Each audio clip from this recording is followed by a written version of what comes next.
दोस्तों ये कैमरा है सैमसंग गैलेक्सी J6 प्लस का। इसका देखिए कैमरे का कनेक्टर जो है ये जल गया है, ये देखिए।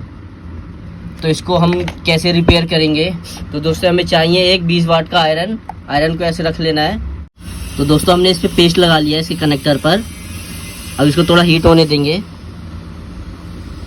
ये देखिए हीट होने के बाद ही अपने आप जो है ये कनेक्टर निकल जाएगा, ये देखिए बहुत ही आसानी से। ये देखिए ये पुराना वाला कनेक्टर हमने हटा दिया। ये देखिए ये रहा नया कनेक्टर। अब इसको हम इंस्टॉल करेंगे।